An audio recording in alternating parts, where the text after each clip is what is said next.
E para falar sobre isso, eu recebo as psicólogas Analice Fujimoto e Zenir Pascucci. Sejam muito bem-vindas. Obrigada. Obrigada que vocês vieram, tá?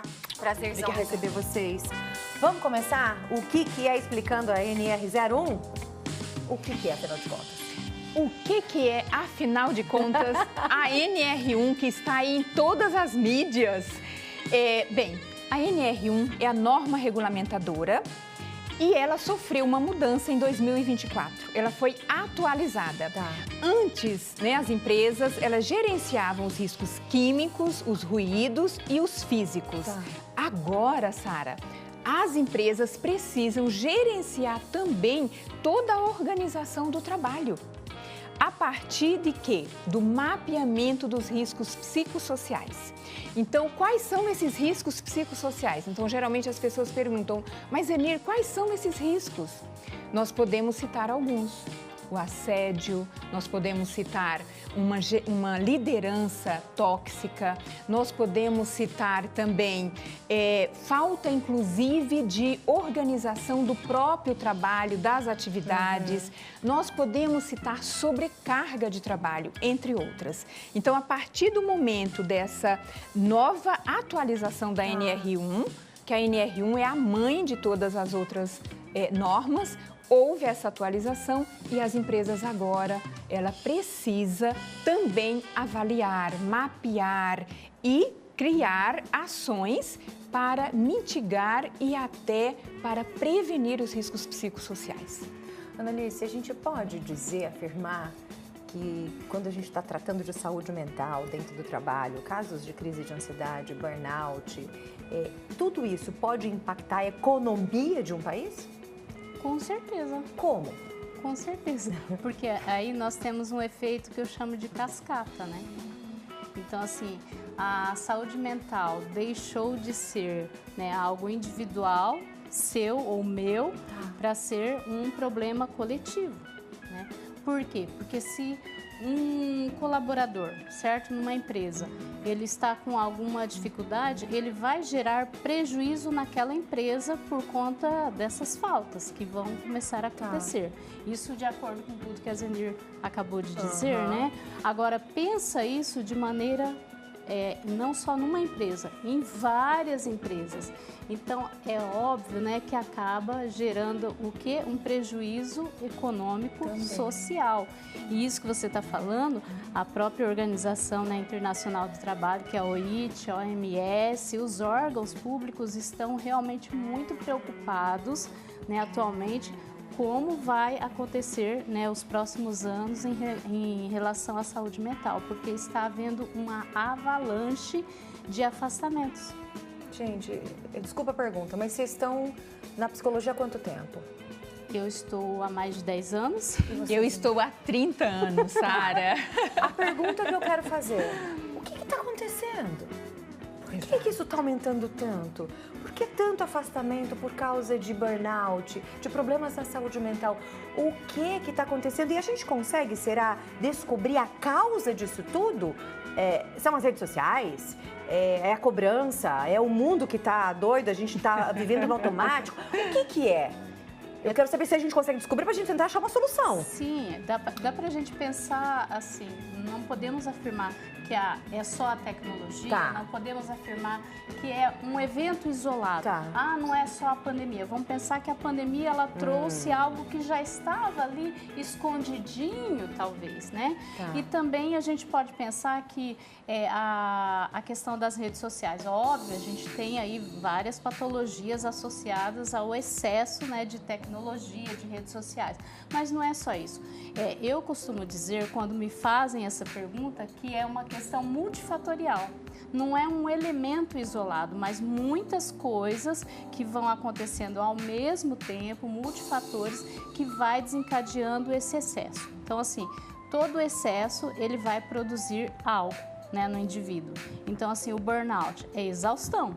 qual que é o significado do burnout? Né? Queimar por inteiro, certo?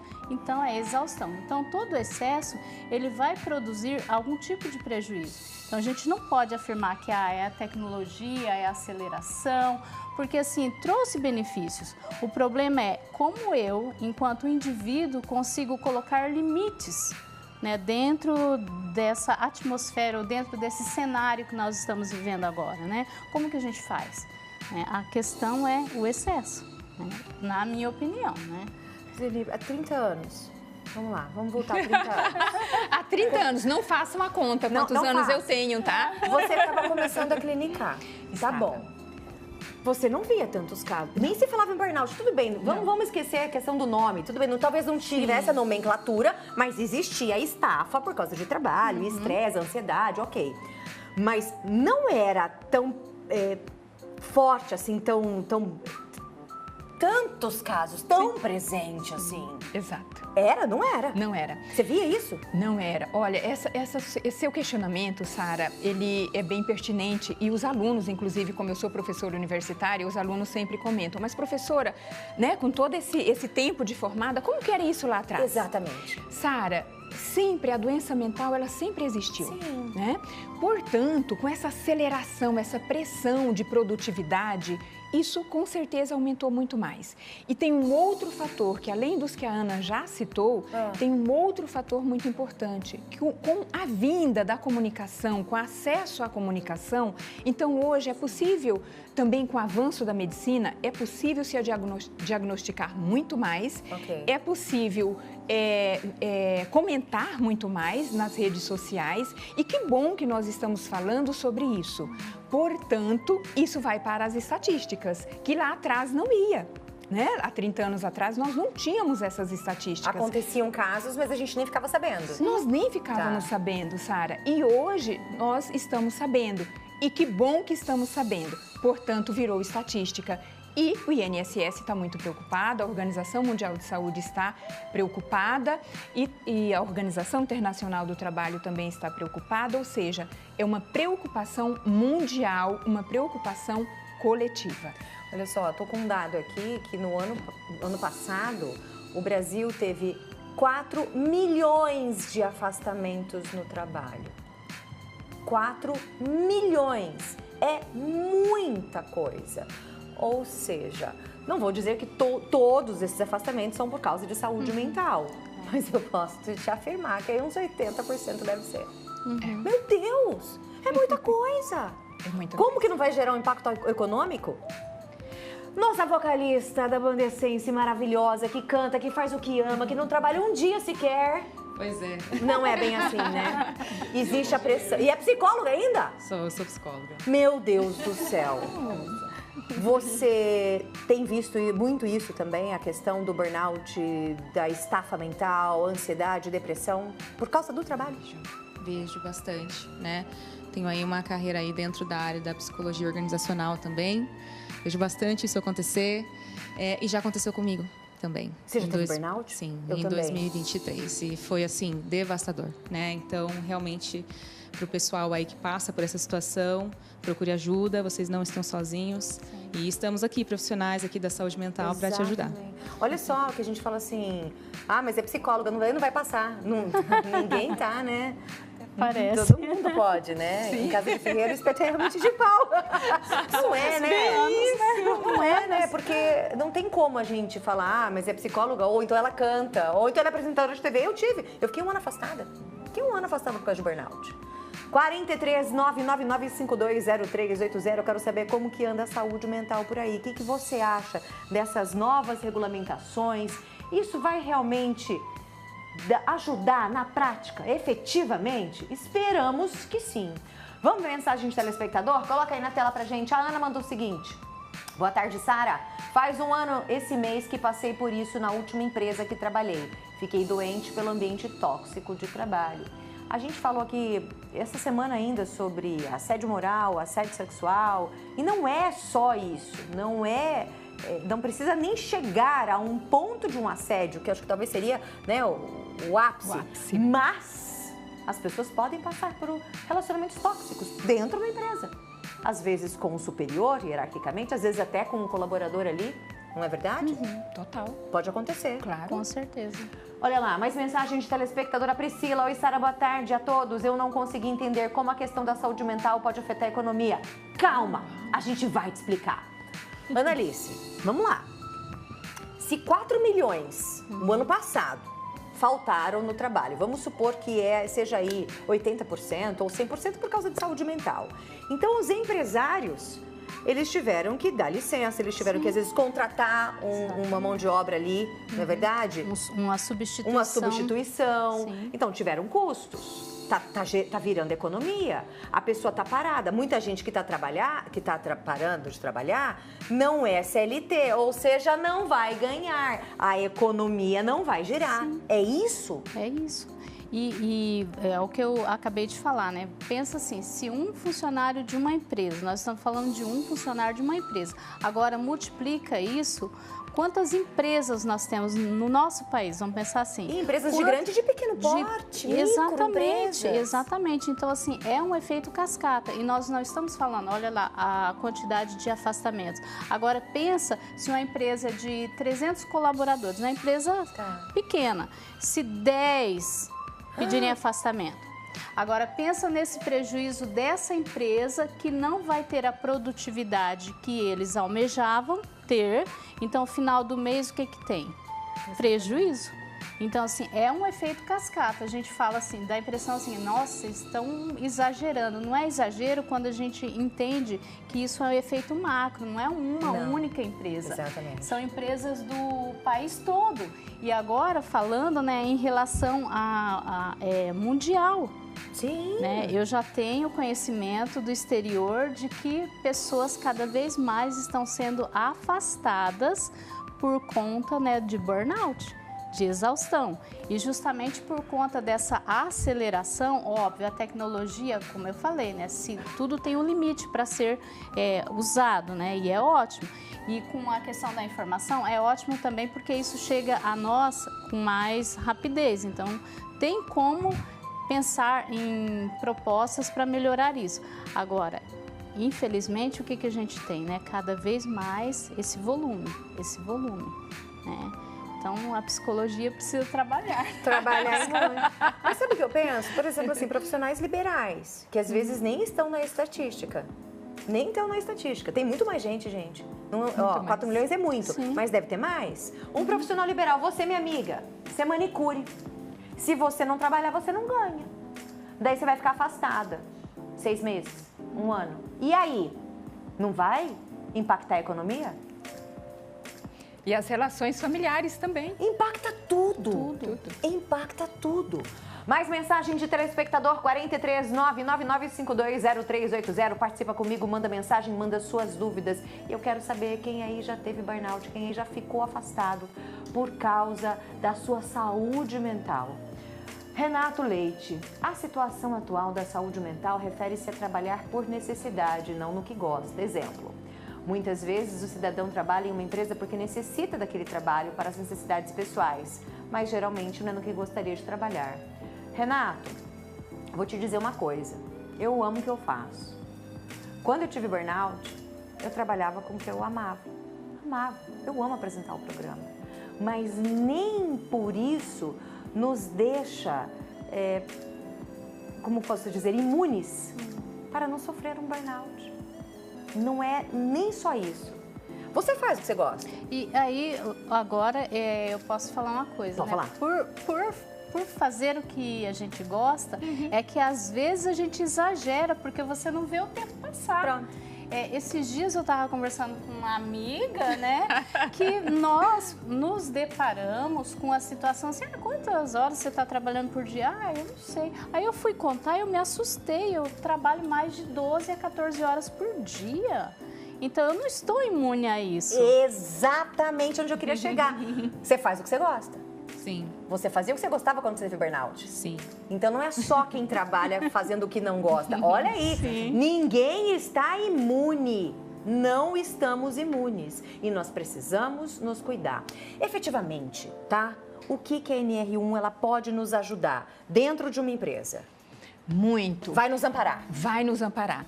Sara, eu coloco assim, que eu vivi para chegar nesse momento. Ai, jura? Juro, eu vivi para chegar nesse momento. Como eu comecei numa multinacional, quando eu me formei, e lá em outros países, há 30 anos atrás, já havia algo em relação à saúde mental. E nós, infelizmente, aqui no Brasil, a gente demorou um pouco mais. Então, neste momento, quando vem a NR1, eu fiquei assim muito feliz e comecei já a estudar sobre isso em 2024, quando houve essa atualização, justamente porque ela traz no texto que nós, as empresas e todas as empresas, independente do tamanho, tá, precisa fazer a implementação. Agora, algo muito importante, Sara, eu digo para as empresas, não façam por obrigação, só para cumprir com a NR1. Façam com mudança de mentalidade e de cultura, porque você, enquanto empresa, você vai ter lucro cuidando da saúde mental dos colaboradores. A partir do momento que nós vamos mapear esses riscos, a partir do momento que nós vamos implementar ações e prevenir a doença, o que nós já conversamos aqui, vai diminuir absenteísmo, vai diminuir rotatividade, vai diminuir afastamentos e essas taxas que a Organização Mundial de Saúde está divulgando, que é $1 trilhão, né, que o mundo perdeu em produtividade até o ano passado, isso tudo vai diminuir e o trabalhador, ele vai se sentir bem melhor. Então, a NR1, eu digo, ela veio para ajudar as empresas e para ajudar os colaboradores a ter mais produtividade através da saúde mental e através dessa conexão, porque o trabalhador hoje ele é solicitado a participar de tudo isso que a NR1 traz para nós. Tá, vamos supor uma empresa. Eu vejo que cresce muito dentro das empresas a questão do PJ. Então, ele não é mais CLT. As empresas têm optado muito isso em várias áreas, em vários setores, tá?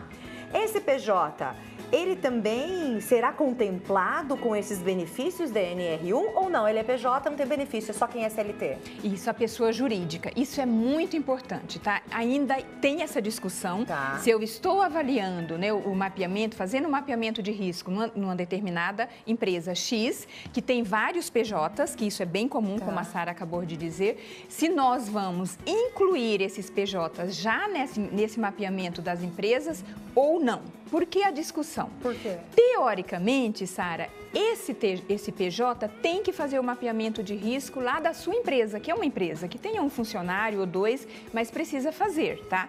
Portanto, qual que é a discussão? Esse PJ está aqui dentro, está dentro dessa empresa. Exatamente. Tá? Então, o ambiente está aqui. Tá? Isso aí. Então, é algo que o Ministério do Trabalho e o INSS, eles precisam se posicionar sobre esse ponto que ainda está com uma certa lacuna, tá? Portanto, a minha orientação está dentro do ambiente de trabalho, está dentro da empresa, todos que desejarem, porque é de forma autônoma e anônima e livre, né?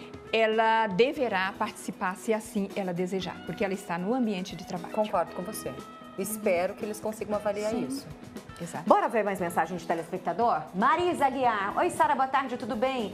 Sara, quais são os sintomas do burnout? Porque eu não ando me sentindo muito bem. Te assisto todos os dias. Beijos. Marisa, minha querida. Vamos ver quais são os sintomas do burnout? Annalise, quais são? O que a pessoa pode sentir que... Será que é burnout? Bom, primeiro que síndrome, quando a gente fala de síndrome, a gente não pode caracterizar um sintoma específico. Ok. Né? Mas o que é interessante, pela minha experiência, é que muitas pessoas vêm com diversos sintomas. Eu vou descrever aqui alguns sintomas mais comuns, tá? Um cansaço fora do comum, porque a gente chega em casa, toma um banho, parece que a gente relaxa, dorme, levanta pronta. Tem pessoas que reclamam que chegam em casa, descansam, mas já acorda cansado, sabe? Uma fadiga, eu diria, uma fadiga que não passa esse cansaço. Alguns sintomas de dores, por exemplo, que eu também tenho ouvido. Dores físicas? Dores físicas, por exemplo, uma dor de cabeça que não passa e toma, vai, faz exame e não dá nada. Dor de cabeça, né? Somatização, né, Sara? Somatização. Aí o que acontece? Dor de cabeça e algumas pessoas que eu tenho conversado também em relação à questão do sono. Insônia. São aspectos, alguns só, pra gente ficar atento. Tá com insônia, tá com dor no corpo, tô com uma fadiga muito cansada, eu acordo cansado, durmo cansado. O que você sentiu quando você teve o burnout? Todos esses sintomas. Mais alguma coisa? Olha, eu sentia uma palpitação muito forte e uma vontade de não ir ao trabalho, mas aquela vontade de, meu Deus, eu vou ter que chegar lá, o que eu vou fazer? Que eu vou começar a ter esses sintomas cada vez mais aflorados lá dentro e vai afetar a minha produtividade. Sim, bastante. Eu chorava muito. Muito. Eu chegava chorando todos os dias no trabalho. Sim, exatamente. Todos os dias para fazer um programa ao vivo. Sim. A maquiagem borrava todos os dias. Sim. Era mais um problema. Mas que bom que você tá bem. Que bom que eu tô bem. E que bom que a gente tem a NR1 para nos amparar agora. Que bom que vocês vieram para explicar um pouquinho mais, para a gente poder conversar, que eu acho que isso é tão importante. A gente precisa falar sobre nossa saúde mental. E eu falo com a minha psicóloga aqui do meu lado, e eu falo com ela olhando assim, com dor, né? Não sei o quê, falando cuidado, toma cuidado. A gente tem que se cuidar, tá, gente? Obrigada, Annalise. Obrigada a você. Ai, que coisa mais gostosa, até ela que deve estar feita no colo. Não é verdade? A gente que é nossa psicóloga, você, ai meu Deus. Obrigada, que você Muito veio. obrigada. Prazer Um recebê-la. prazer. Tenham mais? Sim. Precisamos Estamos falar aqui. sobre saúde mental. Estamos à Precisamos disposição. falar sobre saúde mental.